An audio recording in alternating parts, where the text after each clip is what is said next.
Shalom, selamat malam saudara yang dikasihi Tuhan Yesus Kristus. Selamat berjumpa dalam renungan pada malam hari ini. Saya ucapkan salam sejahtera buat saudara semua dimanapun saudara berada. Damai dan sukacita oleh Roh Kudus melimpah senantiasa dalam hati dan kehidupan saudara semua. Sebelum kita mendengarkan renungan firman Tuhan, mari kita berdoa.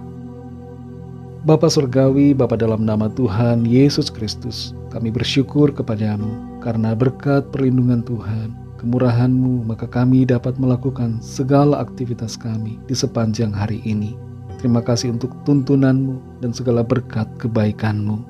Pada saat ini kami mau mendengarkan sabda firman-Mu.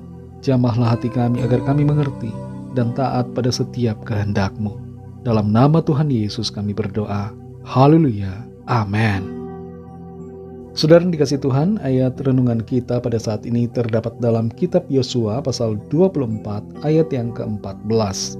Tertulis demikian.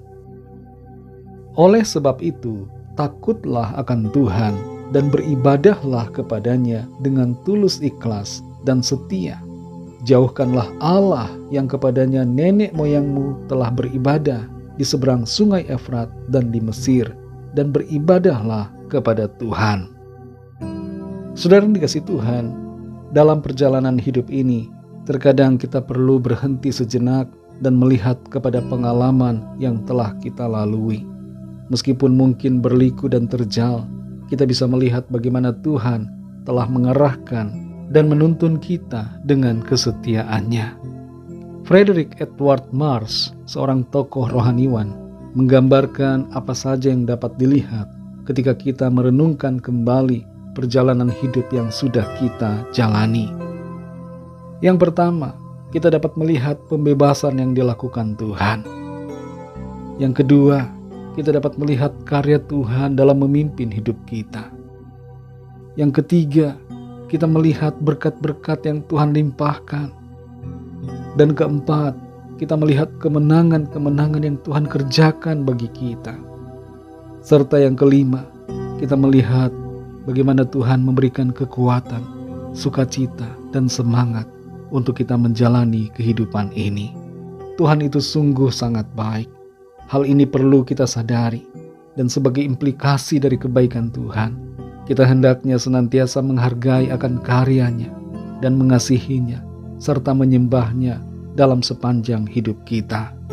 Di saat kita menghadapi kesulitan atau sebaliknya kenyamanan, terkadang kita jadi melupakan Tuhan, padahal Tuhanlah yang telah menolong kita sampai hari ini. Hal seperti ini jangan sampai kita lakukan, tapi biarlah kita selalu mengingat dan menyadari akan kebaikan-Nya, serta mengasihi Tuhan senantiasa. Yosua 24 ayat 14 ini berisi sebuah nasihat dari Yosua kepada bangsa Israel, agar mereka selalu hidup dalam takut akan Tuhan dan beribadah kepadanya dengan tulus dan setia. Yosua mengingatkan mereka untuk menjauhkan diri dari Allah-Allah yang disembah oleh nenek moyang mereka di masa lalu, dan untuk sepenuh hati beribadah kepada Tuhan yang benar, yang telah membebaskan mereka dari Mesir, dan yang telah menuntun mereka di padang gurun, serta yang telah menolong mereka masuk ke tanah perjanjian. Mengapa Yosua merasa perlu mengingatkan mereka untuk hidup takut akan Tuhan? Adalah karena adanya berbagai ancaman dan godaan untuk meninggalkan Tuhan dari berbagai sisi situasi kehidupan mereka. Yosua mengingatkan mereka akan karya Tuhan dalam hidup mereka, dan oleh karena itu mereka hendaknya selalu mengingat akan Tuhan, mengasihinya dan hidup takut akan Tuhan. Beberapa hal yang menjadi pesan dari ayat ini buat kita adalah: yang pertama, hiduplah dalam takut akan Tuhan.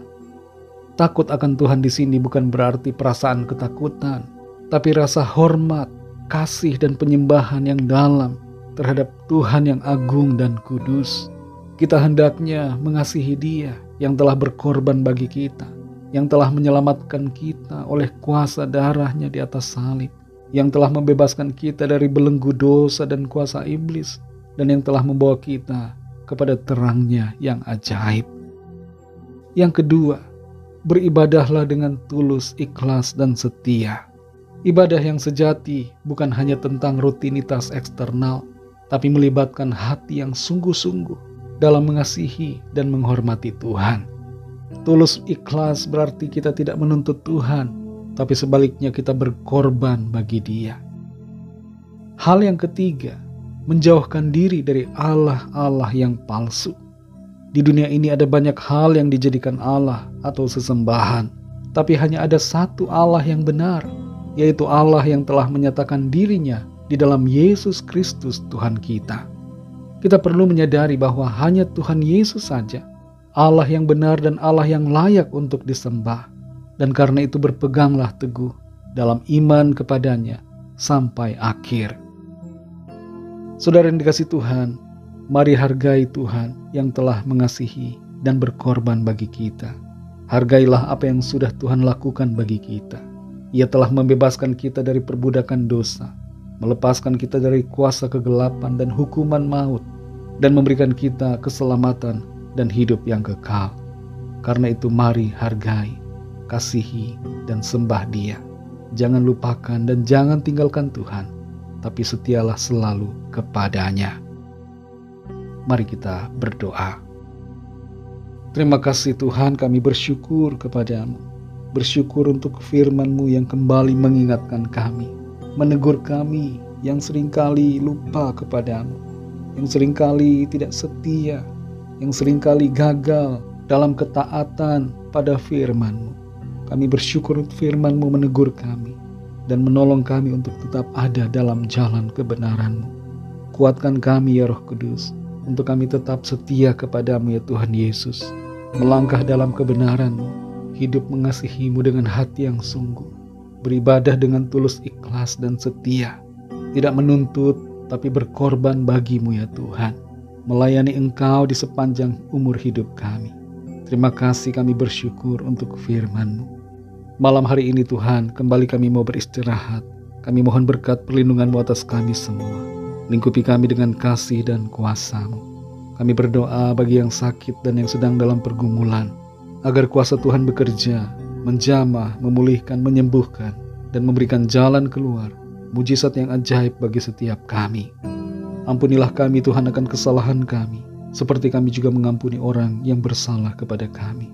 Berkatilah bangsa negara kami Indonesia, juga semua bangsa dan negara di dunia ini. Lawatlah dan curahkanlah Roh Kudus-Mu, agar setiap orang dari segala bangsa percaya kepadamu. Terima kasih Tuhan, segala puji hormat syukur hanya bagi-Mu. Dalam nama-Mu yang kudus, nama Tuhan Yesus Kristus, kami sudah berdoa dan mengucap syukur. Haleluya. Terimalah berkat Tuhan. Tuhan memberkati engkau dan melindungi engkau. Tuhan menyinari engkau dengan wajah-Nya dan memberikan kasih karunia. Tuhan menghadapkan wajah-Nya kepadamu dan memberikan damai sejahtera. Berkat anugerah dari Bapa Sorgawi, cinta kasih karunia dari Tuhan Yesus Kristus, dalam persekutuan dan penghiburan Roh Kudus, menyertai kita semua sekarang ini dan sampai selama-lamanya. Dalam berkat nama Tuhan Yesus Kristus, haleluya, amin. Puji Tuhan, saudara yang dikasihi Tuhan, saya percaya firman Tuhan menjadi berkat dan kekuatan buat saudara semua, dan Roh Kudus akan menolong saudara untuk lebih lagi memahami kebenaran firman Tuhan. Tuhan Yesus memberkati saudara semua. Selamat malam, selamat beristirahat, dan sampai jumpa dalam renungan yang berikutnya. Haleluya.